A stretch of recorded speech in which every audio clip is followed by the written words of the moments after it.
पवित्र राखी पूर्णमी रे जाको गमा पूर्णिमा कह जाउछि से अवसर रे हमें आज पुणी थरे मिलित होइछथि। आजिर नव साहित्य कलार सीजन 13 रो जो कवितार शीर्षक रखिथिले मो गाँ, से मो गाँ कविता शीर्षक आज हमें सभा अनुष्ठित करवा। तेणु आनुष्ठानिक भाव में जदिव आमर सभापति नहांती तेबे आमे सभा को आरंभ करवा। जमिति गत प्रोग्राम रे मु कहिथिले जे आमे जो प्रोग्राम करूचंती ये मो प्रोग्राम को आम मानकर प्रोग्राम, तेणु यह को आईनत गोटे मान्यता देवा पई मोरे प्रयास करथिले। तेणु एथिरे गवर्नमेंट ऑफ इंडिया रो एमएसएमई डिपार्टमेंट रु गोटे पंजीकरण सर्टिफिकेट आम पास आसी जाइछि। पंजीकरण आम करि सारिछु नव साहित्य कला ना रे। तेणु आनुष्ठानिक भाव में यह को आमे उद्घाटन करूछि आज। तेणु आमे आनुष्ठानिक भाव में एक संस्था हो गले जे आज ठारू आमर गोटे परिचय आसीगला। एमएसएमई डिपार्टमेंट गवर्नमेंट रु आमे सर्टिफिकेट पाइछु। केवल कला साहित्य क्षेत्र में आमे काम करिया पई मानव जो पंजीकरण नंबर टी से हमको देइचंती। ये होचे नव साहित्य कलार वेबसाइट www.navasahityakala.com। एथरे गल्प, कविता, संगीत, वाद्य, नृत्य, अभिनय क्षेत्र जो मानकर ऑल ओवर ओडिसा रे ना करूचंती बा जो माने नुआ परि ना कमाइबा को जाउचंती बा पाद थापुचंती समस्तंकर कृति एठी रहिबो। जो माने किछि बही पब्लिश करूचंती ताको बहीटी को ऑनलाइन ने केमिति सेल हे परिबो से विषय प्रयास जारी रहिछि। सेति पई गोटिए पेज मध्ये एतरे इंसर्ट करा जिवो जे ऑनलाइन बही समानकर सेल करा जाय परिबो बा जो मान को ऑनलाइन किछि कलाकृति अच्छी ताकू से लोकलोचन को आने चाहूँगी ताकू मध्य आम स्थानांतरित करने चिंता करूँ। तेणु दुईटा जो कम सरोज भाई आम नहीं जे प्रथमतः गोटे पंजीकरण नंबर पाइबू और रजिस्ट्रेशन नंबर पाइबू आ द्वितीयटी थिला गोटे वेबसाइट तैयारी करू जो सब कलाकार मान डिटेल्स आम स्थानांतरित करूँ। समस्त गोटे गोटे पेज दबू से पेज को से पेज हम से पेज रे details total date of birth टू आरंभ कर पोस्टाल एड्रेस मैंने कौन कौन करूँ कौन अचीवमेंट सब रही जे जेकोसी जगह क्लिक कर जान contact details email ID phone number सब रही। तेणु ये प्रयास जारी रही। आगामी दिन में वेबसाइट से सब स्थान आम जो प्रोग्राम करते प्रोग्राम शीर्षक थिला मो गाँ। एमें पाखापाखि 45 कविता पाई मो गाँ गाँ विषय जो सुंदर उपस्थापन था से मत लगिला जे समस्ते कोठी ना कोठी आम गाँ को मिस कर गाँव पुराना जो परंपरा थिला चलनी थिला समस्ते तादरे समस्त उपस्थापना शैली खूब सुंदर थिला आउ खूब मजादार थिला। प्रकाश चंद्र बेहेरा प्रकृत में आपण जो लिखिं मो गाँ भुवन प्रकृत में भुवन ओडिशार बा एशिया महादेश सबुठ बड़ गाँ। आउ भुवन विषय आप जहाँ लिखिं गाँव नदी बकुल वन आउ बाबा बुद्धेश्वर गाँव भाईचारा सबुठ बड़ हूँ आपणकर जो बलद जो यात्रा रही सेटा समस्त मन किणव ता सहित जो कंसा पितल काम आप गाँव में हो शहीद बाजीराउतर जो जन्मस्थान से भुवन गाँ विषय आप भल भाव सुंदर उपस्थापना कर गमा पूर्णिमार अभिनंदन। एपरी एक आयोजन करथिबारु आपनको बहुत बहुत धन्यवाद। मु कहि माने मो गाँ विषय एति आज जो भविष्यत पीढ़ी से माने किछि जिके मो गाँ विषय किछि जिके पाई जेमति कि एशिया महादेश बृहत्तम ग्राम ओडिशार द्वितीय नदी कंसा पितल कौ जगह प्रसिद्ध बलद यात्रा क्यों जगह प्रसिद्ध बाजीराउत जे सर्वकनिष्ठ 12 वर्षर बालक थिले देश मातृका जीवन देइथिले सी जन्म माटी केउठी एपरी कंसा पितल केउठी प्रसिद्ध आउ भुवनर गोटे खंडू छुंची पत्र पिठा जोटा कि अन्य कौठी प्राय मिले नहीं से सब जिके हमको भविष्यत पीढ़ी पाई परिबे सेति मोर एथिला प्रयास। धन्यवाद आपनको।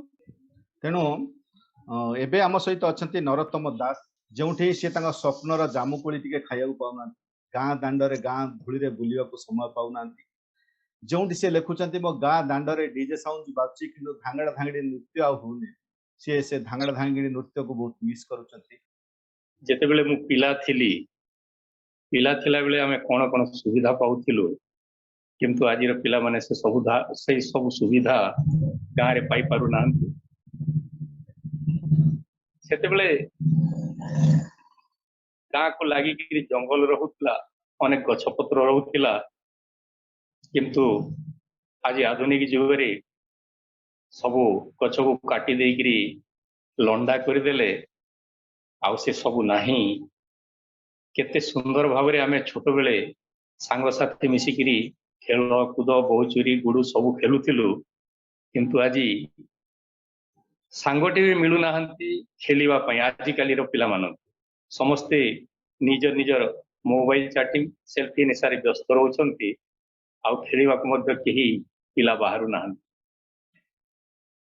ଆଗେ କ'ଣ ହଉଥିଲା, ଗାଁରେ ପୋଖରୀ ମାନଙ୍କରେ ସୁନ୍ଦର ପଦ୍ମଫୁଲ ଫୁଟୁଥିଲା, କଇଁ ଫୁଲ ଫୁଟୁଥିଲା, ଗାଁରେ ଖାଇବାକୁ ଜାମୁକୋଳି ଡିମିରି ଏ ସବୁ ମିଳୁଥିଲା, କିନ୍ତୁ ଆଜି ରାସ୍ତାଘାଟ ତିଆରି ହେବାରୁ ସବୁ କାଟିକିରି ସଫା କରିଦିଆ ହେଲା, ସେ ସବୁ ଆଉ ଖାଇବାକୁ ମିଳୁନାହିଁ। କି ଏଭର ପିଲାମାନଙ୍କୁ ଯଦି ପଚାରିବେ ଡିମିରି କେମିତି କି ଜାମୁକୋଳି, ସେ ବାବଦରେ ବି କହିପାରିବେ ନାହିଁ, ସେ ଦେଖି ନାହାନ୍ତି ସେମାନେ। ଆଜି ଆଉ ସେ ବାଜା ବାଜୁ ନାହିଁ, ସେ ଧାଙ୍ଗଡି ନୃତ୍ୟ ନାହିଁ, ଘୁମୁରା ନାଚ ନାହିଁ, କିଛି ନାହିଁ। ଆଜି ଖାଲି ଡିଜେ ସାଉଣ୍ଡରେ ସମସ୍ତେ ବ୍ୟସ୍ତ, ଆଉ ଆଗର ପରମ୍ପରାକୁ ସମ୍ପୂର୍ଣ୍ଣ ଭାବରେ ଭୁଲି ଯାଇଛନ୍ତି। ସନ୍ଧ୍ୟା ସମୟରେ ଗାଈଆଳ ପିଲାମାନେ ନିଜ ଗାଈ ଗୋରୁକୁ ଘରକୁ ଆଣୁଥିଲେ, ବଇଁଶୀ ସ୍ୱନ ଶୁଭୁଥିଲା, ଗୋରୁଙ୍କର ହମ୍ବାରଡ଼ି ଶୁଣୁଥିଲା, କିନ୍ତୁ ଆଜି ଗାଈ ଗୋରୁ ମଧ୍ୟ ସ୍ୱପ୍ନ। କାହା ପାଖରେ ଗାଈ ଗୋରୁ ହଳିଆ କିଛି ନାହାନ୍ତି। ଆଗକାଳେ କ୍ଲବ ଟୁଙ୍ଗି ମାନେ ଥିଲା, ସେଇଠି ପୁରାଣ ପାଠ ପଢା ହଉଥିଲା, ଗୀତା ଶାସ୍ତ୍ର ଅନେକ ଚର୍ଚ୍ଚା ହଉଥିଲା, ବୁଢା ମାନେ ଉପଦେଶ ଦଉଥିଲେ, ଅନ୍ୟମାନେ ବସିକିରି ଶୁଣୁଥିଲେ, କିନ୍ତୁ ଆଜି ଟିଭି ଯୁଗରେ ଏଇ ମୋବାଇଲ ଯୁଗରେ ସେଇ ସବୁ ଆଉ ଦେଖିବାକୁ ମିଳୁନାହିଁ। ଜୟଶ୍ରୀ ପଟ୍ଟନାୟକ, ଜୟଶ୍ରୀ ମ୍ୟାଡାମଙ୍କର ଆଜି ଆଖିର ଟିକେ ଇନଫେକ୍ସନ ଅଛି। ସମସ୍ତଙ୍କୁ ପ୍ରଣାମ। ଆଜ୍ଞା, ମୋ ଆଖି ତ ଟିକେ ଇନଫେକ୍ସନ ହେଇଛି, ଫୁଲି ଯାଇଛି। ମୁଁ ଭିଡିଓ ସିଟେ ଆସୁନି, ମୁଁ କହିଦଉଛି ଇଏରେ। ଆଉ ତଥାପି ମୁହଁଟା ଟିକେ ଦେଖାନ୍ତୁ ମ୍ୟାଡାମ, ପ୍ରଣାମ।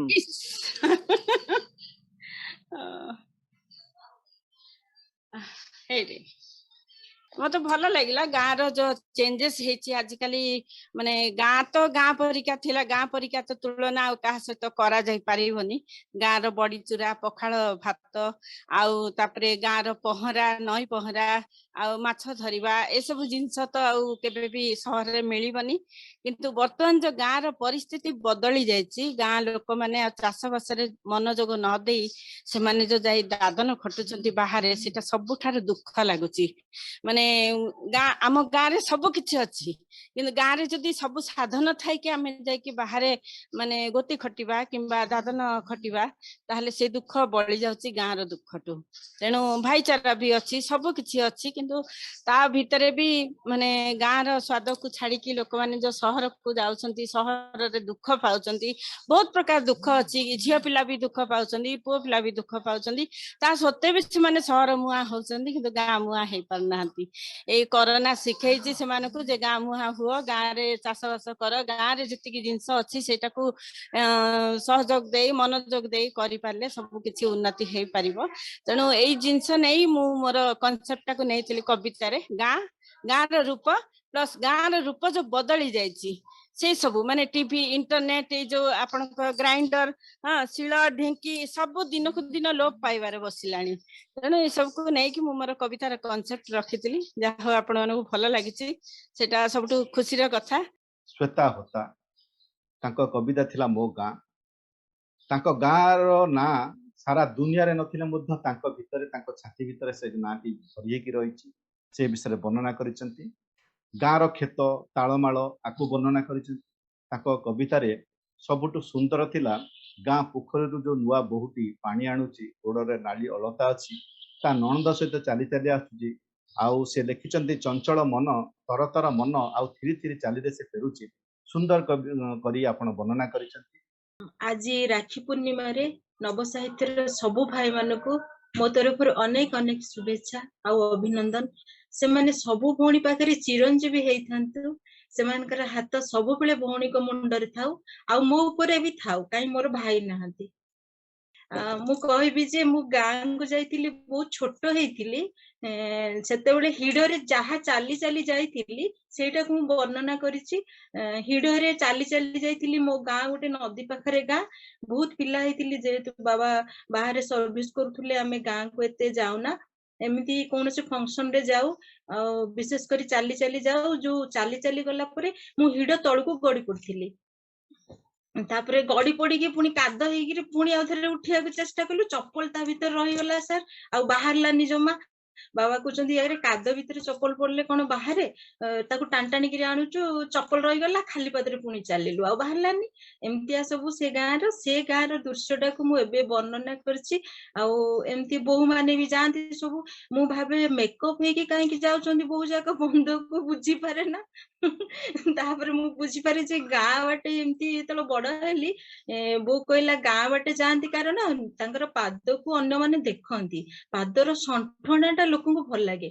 ମୁଁ ଭାବିପାରେ ନା ପାଦରେ ସବୁବେଳେ ଆଚୁ ମାଡିକି ଯାଆନ୍ତି ବୋହୂ ଯାକ, ଆଉ ଓଢଣା ଏମିତିଆ ଏମିତିଆ ଦେଇଥାନ୍ତି। ମୁଁ ବି ଯାଇଛି ବୋହୂ ପାଖରେ ଗୋଟେ ଦିନ, ମୁଁ ତା କିନ୍ତୁ ଆପଣ ଯୋଉ ପ୍ରୋଗ୍ରାମ ଟା କରୁଛନ୍ତି ତା ଭିତରେ ଦେଇକି ଭିତରେ ଯାହା ଯାହା କିଛି ଅଛି ସବୁ ବାହାରି ଯାଉଛି। ଧନ୍ୟବାଦ ନିହାର ଭାଇ, ଏମିତି ପ୍ରୋଗ୍ରାମ କରିଥାନ୍ତୁ, ଆପଣ ଚିରଞ୍ଜୀବୀ ହେଇକି ଥାନ୍ତୁ। ଚିରଞ୍ଜୀବୀ ହେବି କି ନହେବି ମୁଁ ଜାଣିନି, କିନ୍ତୁ ଏ ପ୍ରୋଗ୍ରାମ ରେ ଆପଣ ମାନଙ୍କ ସହିତ ଯୋଡ଼ି ହେଇ ରହିଛି।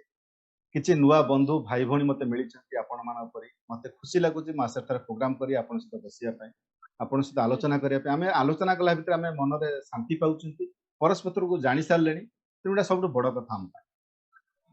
ନାଇଁ ଭାଇ, ଆପଣ ଚିରଞ୍ଜୀବୀ ହେଇଥାନ୍ତୁ, ଏତେ ଜଣକୁ ଖୁସି ଦଉଛନ୍ତି, ଆପଣ ବହୁତ ଖୁସିରେ ରୁହନ୍ତୁ। ଧନ୍ୟବାଦ ସେଥିପାଇଁ। ମୋ ଗାଁ ବିତନା, ପ୍ରକୃତରେ କବିତାଟି ଯେତେବେଳେ ମୁଁ ଶୁଣିଲି ମତେ ଲାଗିଲା ବିତନା ଗୋଟେ ଭିନ୍ନ ଦୁନିଆର ଗାଁ। ଆପଣ ଗାଁ ଖେଳ ପଡିଆ, ଗାଁର ସ୍କୁଲ, ଗାଁ କଲେଜ, ଆପଣ ଗାଁ ନଈ, ଜୁଣଭଦ୍ରା ନଈ, ତାକୁ ଦେଖିବାକୁ ଭାରି ମନ ବଳୁଛି। ଆପଣ ଗାଁରେ ଯିଏ ଭୂତ ଝାଡୁଛି ତାକୁ ମଧ୍ୟ ଦେଖିବାକୁ ଇଚ୍ଛା ହଉଛି। ପୁରାତନ ଦିନକୁ ଆପଣ ମନେ ପକାଇଛନ୍ତି, ଆଉ ଆପଣ ଗାଁରେ ଯୋଉ ନୂତନତ୍ୱ ଅଛି ତାକୁ ମଧ୍ୟ ବର୍ଣ୍ଣନା କରିଛନ୍ତି। ସାର୍ ଗାଁକୁ ବିଶେଷ କରି ଗାଁକୁ ମୁଁ ବହୁତ ଭଲ ପାଏ, ମତେ ବହୁତ ଭଲ ଲାଗେ। ମୁଁ ପିଲାଦିନୁ ଯେତେବେଳେ ପଢା ଆରମ୍ଭ କଲି, କଲେଜ ଯୋଉ ପ୍ରାଇମାରୀ କତରୁ ଆରମ୍ଭ କରି ହାଇସ୍କୁଲରେ ପଢିଲା ବେଳେ ମୁଁ ସଦାବେଳେ ଗୋଟେ ଲକ୍ଷ୍ୟ ରଖିଥିଲି, ଆଉ ସାର୍ କିଛି ଦଉନ୍ତୁ ନ ଦଉନ୍ତୁ ମତେ କେମିତି ଗୋଟେ କଣ କରନ୍ତୁ, ମୁଁ ଯେମିତି ଗାଁରେ ରହେ। ମୋର ମାନେ ବିରାଟ ବଡ ଗାଁରେ ସାର୍ ବାପା ସର୍ଭିସ ରେ, ଭାଇ ସର୍ଭିସ ରେ, ଯେତେ ଡାକି ଡାକି ସାର୍ ମତେ ନେଇପାରିବେନି 10 ଦିନ ରଖିବା ପାଇଁ ସିଆଡେ ପଦାରେ ନେଇକି ମୁଁ ଜମା ଯିବିନି। ଯଦି ସାର୍ ବାପା ଦୁର୍ଗା ପୂଜାରେ ଥରେ ମତେ ନେଇଥିଲେ ସାର୍, 10 ଦିନ ପାଇଁ ନେଇଥିଲେ ସାର୍, ମୁଁ 3 ଦିନ କାନ୍ଦିକି ପଳେଇ ଆଇଲି, ମାନେ କଲେଜରେ ପଢିଲା ବେଳେ। ଆଉ ବହୁତ ସୁନ୍ଦର ଲାଗିଛି ସାର୍ ଗାଁ ପରିବେଶରେ, ସେଇଟା ଲେଖି ମୁଁ ବହୁତ ସାର୍ ନିଜକୁ ଖୁସି। ଆଉ ଯାଉ ସେଇଟା ବି ସାର୍ ନବ ସାହିତ୍ୟ କଳା ଦ୍ଵାରା ସାର୍ ପ୍ରଶଂସା ଲାଭ କଲା, ସେଥିପାଇଁ ମୁଁ ଆହୁରି ଖୁସି। ଆଉ ଭଗବାନ ଏହାକୁ ଆଗକୁ ଆଗକୁ ନିଅନ୍ତୁ। ମୋ ଗାଁ କାଗଜ କଲମରେ ଆଗକୁ ଆଗକୁ ଯାଉଛି। ମତେ ବୁଲୁବାବୁଙ୍କ କବିତା ଶୁଣିଲା ପରେ ଲାଗିଲା ସେ ବହୁତ ମର୍ମାହତ, ଯେ ସେଦିନର ଗାଁ ଆଜିର ଗାଁ, ଆଉ ଗାଁରେ ଯୋଉ ପରିବର୍ତ୍ତନ ଆସିଛି ସିଏ ଅସହ୍ୟ ଯନ୍ତ୍ରଣା ଦଉଛି। ସେ ଯୋଉ ପୁରୁଣା ଗାଁକୁ ଭୁଲି ପାରୁନାହାନ୍ତି, ଆଉ ନୂଆ ଗାଁକୁ ଗ୍ରହଣ କରିପାରୁନାହାନ୍ତି, ସେ ଯୋଉ ଦୋଛକିରେ ସେ ଅଛନ୍ତି ତାହାକୁ ସେ କବିତା ମାଧ୍ୟମରେ ପ୍ରକାଶ କରୁଛନ୍ତି। ପ୍ରକୃତରେ ହୃଦୟସ୍ପର୍ଶୀ, ମର୍ମସ୍ପର୍ଶୀ। ତେଣୁ ଏଇ ଟାଇପର କବିତା ହିଁ କାଳଜୟୀ ହୁଏ। ବାଳୁତ ଅବସ୍ଥା ପ୍ରଥମ ଷ୍ଟାଣ୍ଡାର୍ଡରୁ ମୁଁ ଜାଣିଛି, ଗାଁର ଅବସ୍ଥା ଆଉ ବର୍ତ୍ତମାନ ଅବସ୍ଥା ବହୁତ ଚେଞ୍ଜ ହୋଇଯାଇଛି। ପୂର୍ବରୁ ବହୁତ ଦୁଃଖ ଲାଗେ, ଆମର ଗାଁ ଯୋଉ ମାତ୍ରାରେ ବର୍ତ୍ତମାନ ପରିବର୍ତ୍ତନ ହେଇଛି କିଛି ଭଲ, କିନ୍ତୁ ତାର ନେଗେଟିଭ ଉପାୟରେ ବହୁତ କିଛି ପରିବର୍ତ୍ତନ ହେଇଛି। ଯୋଉଟା ଆମେ ପଜିଟିଭ ବୋଲି ଭାବୁଛେ ତା ଭିତରେ ବହୁତ ନେଗେଟିଭ ରହିଛି। ତା ସହିତ ଆମର ପରମ୍ପରା ଯୋଉ 14 ପୁରୁଷରୁ ରହି ଆସିଛି, ତା ମଧ୍ୟ ଆମେ ଦେଖିବା ବହୁତ ମାତ୍ରାରେ ମଧ୍ୟ ଚେଞ୍ଜ ହୋଇଯାଇଛି। କବିତାର ଶୀର୍ଷକ ଆସିଲି ଗାଁ ବୋଲି। ବହୁତ ଦିନ ପରେ ସେ ଯାଇଛନ୍ତି ଗାଁକୁ ବୁଲିବା ପାଇଁ। ଗାଁରେ ଦେଖୁଛନ୍ତି ଯେ ସେ ପକ୍ଷିଆ ନାହିଁ, କ୍ଷେତ ନାହିଁ, ଗାଁରେ କୁଆ ଆଉ ରାବୁ ନାହିଁ, ସରଳତା ନାହିଁ, ବଦଳିଥିବା ଗାଁର ଦୃଶ୍ୟ, ଆଉ ମାଟି ସଡ଼କ ଯୋଉଠି ନାହିଁ, ଲାଉ କଖାରୁ ଡକା ଯାହା ପୀଡ଼ାରେ ଆଉ ମାଡୁନାହିଁ। ତେଣୁ ଏମିତି କିଛି ଦୁଃଖ ତାଙ୍କ ମନରେ ଅଛି, ସେ ଗାଁକୁ ସେ ଖୋଜି ହେଇଛନ୍ତି ସେଇ ତାଙ୍କର ପୁରୁଣା ସ୍ମୃତିରେ। ସେ କେଉଁନନ୍ତି ଆମର गीतांजलि मैडम, गीतांजलि पृष्टि। नमस्कार। आज पवित्र राखी पूर्णमी अवसर रे समस्त मोर स्नेह सदिच्छा एवं शुभकामना। आज भले एक दिन रे आमे एई मीटिंग रे समस्त एकाठी हेचे बहुत भल लागुची। मते टिके समय हो नथिवर बहुत मीटिंग रे जोग दे पारि नथिली, सेइथ में मु क्षमा मागि नउची। आ मोर गोटे मतामत रहिबो जे आपण टिके जे मीटिंग टाको संध्या बेले करन्ते भल होंदा। तापरे द्वितीय मतामत हला मोर जे आमे एई जो कार्यक्रम करूछे ऑनलाइन ले कविता पठाउछे से ठीक अछि, जेहेतु आमे कोरोना पई एकाठी ही परने, किंतु गोटे मैगजीन कले भी भल होंता। हमर फिजिकली भाबरे हमर सब गुडिक बाहरी परंता, कविता हो गल्प हो जहा किछि अछि। तृतीय कथा हला मु प्रकृत रे मु पेशारे शिक्षयित्री आउ मु रहुची प्रॉपर गाँ रे, मु को शहर रे भी नाही, किंतु हम गाँ टी होची मात्र कटक नुआ बाजार ठारू 5 किलोमीटर दूर रे। तेणु आमे गाँ और शहर दुईटी जाकर सुविधा उपलब्धि करूछु। वर्तमान समय रे गाँ रो परिस्थिति जा हेलानी गाँ को सब प्रकार सुविधा सरकार जोगे दी, किंतु एई जो हमर श्रम विमुखता ई कंट्रोल जिंस मिलला परे लोक माने केई धान ना चाष करूछंती ना से धान को बसैकिर भी उंसुआंसी करूनांती। कंट्रोल चाउल खाउछंती, धान को बिक्री करूछंती। सेइथ पे मंडी पाखरे भिड़ वर्तमान जो समस्या होउची आपण माने समस्या जानिछंती। से जा हो, किंतु सबुठ बड़ कथा होउची जो सभ्यता हमर सभ्यतार विकास हैला ता फल से सभ्यता को ठीक भाव में ग्रहण न करी बेसी हमर निशा पाणी, से निशा पाणी गाँव छोट छोट पिला भी कहीं मुक्ति पाउनाती, समस्ते निशा कबल रे कबलित। एटा देखले दुख लाଗୁଛି। जेहेतु मोर वृत्ति होची शिक्षकता, मते सबले चेष्टा करे केमती संस्कार आसीबो पिला मानक भितरे, केमती समस्ते पथरे जिबे, ठीक बाटे जिबे। एई सब काम कला बहुत दुख लागे। ए परिस्थिति देखिले गाँ रे आउ सेई आग भली गोटे आंतरिकता नहीं, समस्ते समस्तଙ୍କ संगे जो मिसिकी चलुथिले।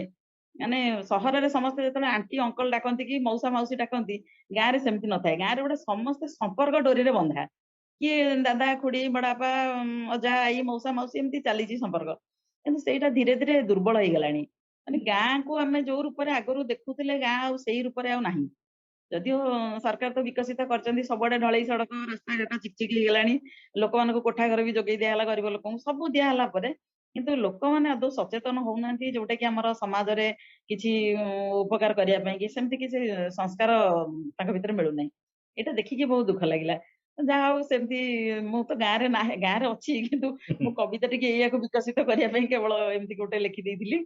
जा हो सेटा आपण माननकु मन को छुईची। बहुत बहुत धन्यवाद, भल लागुची। एमती आगे की चलूं। एबे प्रतीक्षार अंत मुहूर्त, से कविता मनस्क प्रेमिका को खोजिचंती से गाँ रे। गाँर काशतंडी फूल, सोरिष फूलर बास्ना तांको एबे सुधा महकरे महकु जाइछंती। से कहउछंती से बास्ना आउ नाही, तांको गाँ हाट नाही, गाँ बिलुआर डाक नाही, मंदिर रे घंटा शब्द शुभ नाही, छुणा धूप शुभ नाही। सबुठारु बड़ कथा हेउची से गाँ हाटरे थिबा बरा पियाजीर बास्ना को से भूली पारुनांती। आउ कागज ठुंगारे मिलुथिबा से जो मसला मुड़ीर स्वाद को आज पर्यंत से भूली पारि नांती। जो कविता टिके मु सुनला परे मते मध्य लागिला केबे केबे मु जदि गाँ रे जो छोट थिली, से गाँ रो बापा आणुथिबा से जो लड्डू आउ बरा पियाजी पकुड़ी हो बा किंबा से मुड़ी हो, से बास्ना मध्य मते विभोर करिछि। तेणु से होची सेई कविता जी आम भितरे सबुठु मा सम्मान व्यक्ति अछंती तरुण बाला महापात्र, तांकर से कविता मो गाँ, जोटी कि सी गाँ रो से पुराना दिनटी को मने पकईचंती। तेणु आमे तांको स्वागत करूछु, एथिपे अभिनंदन जणाउछु। नमस्कार। एक्चुअली मु 45 वर्ष होला गाँ छाड़िले। 45 वर्ष होला गाँ छाड़िले कि एबे भी मने पड़े। मु जतबेले मैट्रिक पास करी आसी कॉलेज रे पढ़िली, प्रति थर मु कांदी कांदी के आसे। आउ जेतिक दिन गाँ रे रहे एते खुशी लागे, एपर्यंत भी से गाँ रो महकटा मो मनरु जाइनी। तेबे गोटे कथा मु कहिबी जे आमे एई कविता माध्यम रे मध्य किछिटा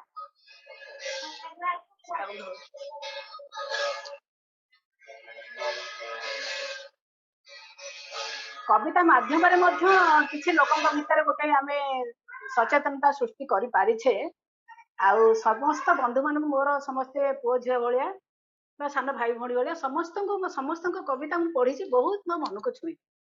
किंतु गोटे कथा मु कहिबी जे काली हमर जो साहित्य आसर थिला, साहित्य संस्कृति वर्ल्ड वाइड, से डॉक्टर महापात्र मनोरमा महापात्र कहले शांतनु आचार्य मत कहले माटी आ मा ये दुटा जिनस को आम सब मन पकेबा केबे भूलवानी माटी सहित आम केते संश्लिष्ट तेणु से माटी मा आम कवितार सब रहू आउ से प्रकृति की आम के भूलवानी प्रकृति आम कवितार सन्निवेशित हो जोटा कि समस्ते पुणी से पुराणा जिनस को स्मृति की आणवे स्मृति की पखाड़े मु तो बहुत दिन है गाँ छाड़िली किंतु तथापि से गाँव से जो दृश्य एवं भी मो मानस पटले रही क्वचित मु गाँ को जाऊँगी जहाँ कहले भौणी भाई सब कहले से गाँव महक आ ना से काशथंडी फूल अच्छी ना से डंक आउ तो पीढ़ा ना आ डंक कौटी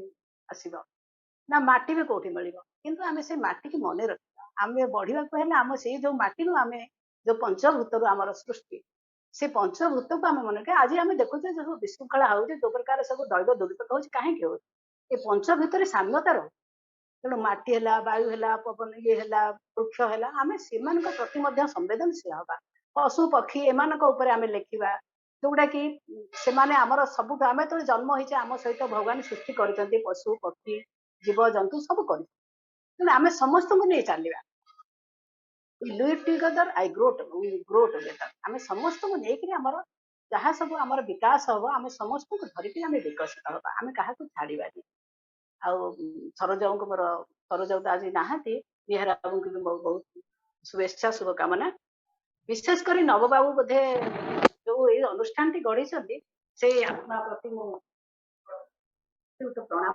जनाऊँ प्रचेषार आज आम समस्त एकत्रित विशेष युव प्रतिभा मैंने आज आसी बहुत समस्त को धन्यवाद दूँ समस्त को आज ये पवित्र रक्षाबंधन दिवस रे समस्त मोर अभिनंदन शुभेच्छा आ सब भाई माने जीवन व्यापी से माने खूब कुशल रहंतु आ चिरंजीवी हंतु ए आज रे दिवस रे सब भाई मानक मोर भगवान पाखरे निवेदन आ भौणी मानक मध्य समस्ते आम एई ग्रुप रे जो भाई भौणी माने बड़ हो कि सान हो समस्ते जोड़ी होइचंती समस्ते सर्वकुशल रे रहंतु एति मोर भगवान पाखरे प्रथम प्रार्थना तो मु जने मध्य शिक्षयित्री तेणु मते ए कार्य को मते बहुत भल लागुछि मते एथरे ये करथि पारे बहुत खुशी सुजोग देथिबा आ गीतांजलि मैम कथा को सम्मान देखुची से जहाँ कहते ठीक कहला आस्ते आस्ते लोक मानकर बेसी संतृप्ति भी हम आपण संस्था आगे भी चलो आपण मान समस्त राखी शुभेच्छा जनाऊँ आज्ञा सर भल लगे जान है कि भी भल लगे समस्त मतामत भी बहुत सुंदर लगे सर बहुत भल लगुच आ गाँव स्मृति गाँव पोड़पिठा गाँव सब किसी मन पड़ुची मुझे गाँव सर अच्छी तथापि गाँव नहीं ना आम जो प्रहराज पढ़ुली सप्तम आम घर हालचाल सर से कथा मोर से अवस्था मु गाँव जदि अच्छी सहर रे भी अच्छी गाँटा मो घर ठार 9 किलोमीटर आ मु गाँ को भी सबुदिन जाए ना मु सहरवासी कि ना मु गाँववासी मोर आम घर हालचाल जमी गोपाल बाबू सर मुझे अच्छी गाँ कि मतलब सर बहुत भल लगे जाओ मु प्रथम करी ए परिवार रे जोड़ी एटा मोर सौभाग्य आज आपण मानक गहन रे मते किछि कहिबार सुजोग मिलिला आउ ए जो नव साहित्य कलिका बोधे नव उन्मेषर जागरण करिछि जहा मु निजी को निजे अनुभव करूछि गाँ माटी गाँ पवन रे भी गोटे स्वतंत्र महक अच्छी जहा यही सब कविता माध्यम रे वीडियो जहा हेइछि सब यूट्यूब रे मु देखिछि बहुत बढ़िया लगिला माने गाँव श्रुति जो अनुभूति कई तो केबे भूली पारिबनी ना निज जन्म माटी तो कई केबे भूली पारिबनी तथापि मु दूर देश रे थाई कि भी मो गाँ श्रुति ऊपर माने माने कविता लिखिथिली प्राय बोधे आपन को बहुत भल लागिथियो एवं जे माने मोर अछंती माने गुरुजन माने तांको भी बहुत भल लागिथियो ये होची मोर फर्स्ट माने प्रथम लेखा मो गाँ ऊपर गाँ कथा कहवा को गले ଗାଁ ଭୂମିକୁ ନେଇକି ସମସ୍ତଙ୍କର ଅନୁଭୂତି କିଛି ନା କିଛି ନିଆରା ରହିଛି। ସମସ୍ତେ ଗାଁ ଉପରେ କିଛି ନା କିଛି ଅନୁଭବ ରଖିଛନ୍ତି, କିନ୍ତୁ ତାକୁ ଲୋକଲୋଚନକୁ ଆଣିବା ସେଇଟା ହଉଛି ଗୋଟିଏ କବିର ମାନେ ଗୋଟେ କବିତ୍ୱ ଭାବନା। ସେଇଟା ନବସାହିତ୍ୟ କଳା ଏପରି ଗୋଟେ ସୁଯୋଗ ଦେବାରୁ ସମସ୍ତଙ୍କ ମନରେ ନବଜାଗରଣ ଆସୁଛି, ଯାହା ଫଳରେ ସେମାନେ କିଛି ନା କିଛି ଲେଖିବା ପାଇଁ ପ୍ରୟାସ କରୁଛନ୍ତି। ଏହି ପ୍ରକାର ସୁଯୋଗ ପାଇବା ଦ୍ୱାରା ଯୋଉମାନଙ୍କ ମନକୁ କିଛି ଭାବନା ଥିଲେ ବି ସେମାନେ ପରିପ୍ରକାଶ କରିପାରନ୍ତିନି, ଏହିଭଳି ଏକ ସୁଯୋଗ ପାଇଲେ ସେମାନେ କିଛି ନା କିଛି ଲେଖିବାକୁ ନୂତନ ପ୍ରୟାସ ଆରମ୍ଭ କରନ୍ତି। ଶ୍ଵେତା ମ୍ୟାଡାମ, ଏବେ ଆପଣ ସଭା ସମାପ୍ତ କରିବାର ଘୋଷଣା କରନ୍ତୁ। ଆଜ୍ଞା, ମତେ ଏମିତି ତ କିଛି ଆସେନି, ଆପଣ କହୁଛନ୍ତି, ତଥାପି ସଭା ସମାପ୍ତ କରିବାକୁ ମୁଁ ଅନୁରୋଧ କରୁଛି। ଆଉ ଏମିତି ଆପଣ ମାନେ ସମସ୍ତଙ୍କର ସ୍ନେହ ଶ୍ରଦ୍ଧା ଏଇ କାର୍ଯ୍ୟକ୍ରମ ପ୍ରତି ଥାଉ। ସ୍ନେହ ଶ୍ରଦ୍ଧା ସେବା ବିନା କାର୍ଯ୍ୟକ୍ରମ ଅସମ୍ଭବ, ତେଣୁ ଏ ତିନିଟା ଜିନିଷ ଆମ ପାଖରେ ରହୁ, ଆଉ ଭଗବାନଙ୍କ ଆଶୀର୍ବାଦ ଆମ ପାଖେ ଆପେ ଆପେ ଆସିଯିବ। ଧନ୍ୟବାଦ। ଧନ୍ୟବାଦ। ଆମେ ଏଠି ସଭା ସମାପ୍ତ କରିବା, ପୁଣି ଆର ମାସରେ ପୁଣି ଆମେ ଆମର ଦେଖା ସାକ୍ଷାତ ହବ। ତେଣୁ ଆଗାମୀ 2ଟା ସେଜନର କବିତାର ଡିକ୍ଲାରେସନ ହୋଇଗଲା, ତ ଆମେ ଆଗାମୀ ସିଜନରେ ପିଲାଦିନ ଉପରେ କରିବା, ତା ପର ସିଜନରେ ଆମେ କରିବା ଓଡ଼ିଶାର ସଂସ୍କୃତି ଆଉ ପରମ୍ପରା ଉପରେ। ତେଣୁ ଆଜିର ସମାପ୍ତ ଆମେ ସଭାକୁ ସମାପ୍ତ କରିବା। ଧନ୍ୟବାଦ।